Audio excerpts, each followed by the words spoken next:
Bismillahirrahmanirrahim. Assalamu alaikum. Today we have a new test. This test is totally about vectors. As you know that we have three topics to solve. One is addition of vectors by rectangular components. The second one is dot product and the third one is cross product. So I have taken the problems related to these topics only. So let's start. The first one is, what is the purpose of resolving vectors into rectangular components? Now you have to find out what is the main purpose of resolving the vectors into rectangular components. The choices are: number one, to change vector direction, not at all. To increase vector magnitude, again no. To eliminate vector addition, not at all, because it is the addition of vectors. So the right answer is to simplify complex vector problems. This is the correct option. Move to the next one. If both horizontal and vertical components have same magnitude, then angle between them is, in this case we are having tangent theta equals to y over x. If the magnitudes are same, for example 3 and 3, so this will become 1. So theta is equals to tangent inverse of 1, and this will be how much? 45 degree. So the correct option is the C.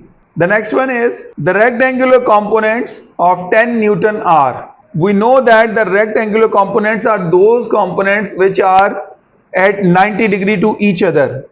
And how we can find them out?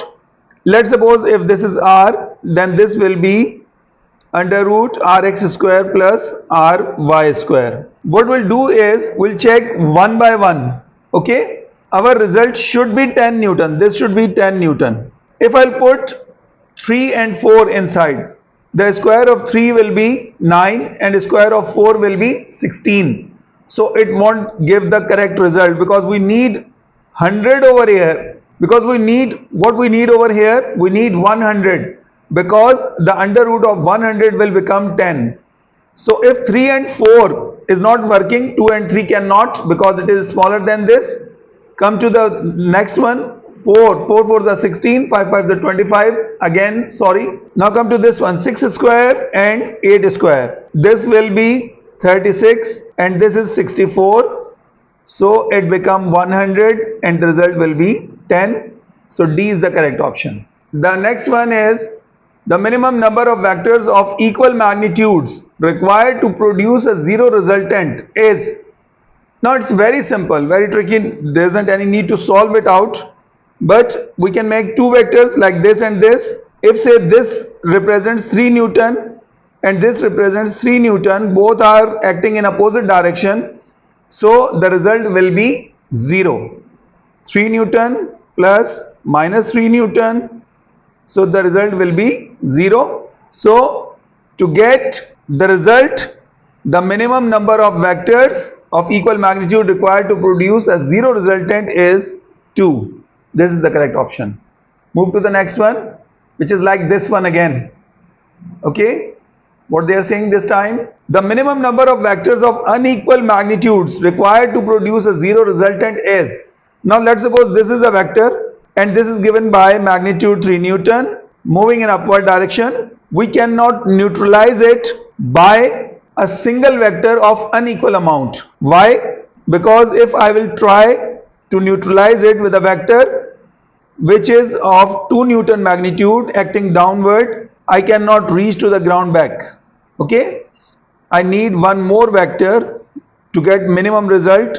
So we can produce a zero resultant with the minimum number of vectors of unequal magnitudes. With how many vectors? You can see the result: 1, 2, 3 vectors. So the correct option is 3. Which method of vector addition is also known as analytic method? Okay, it's purely the memory. How you can find out the result? Because you must know which are graphical, which is analytical. The first one is graphical method. Second one, the parallelogram law, is again graphical method. The D1, polygon law, it is also a graphical method. So we are left with the addition of vectors by rectangular components. So this is the correct option. It is also known as the analytical method of vector addition.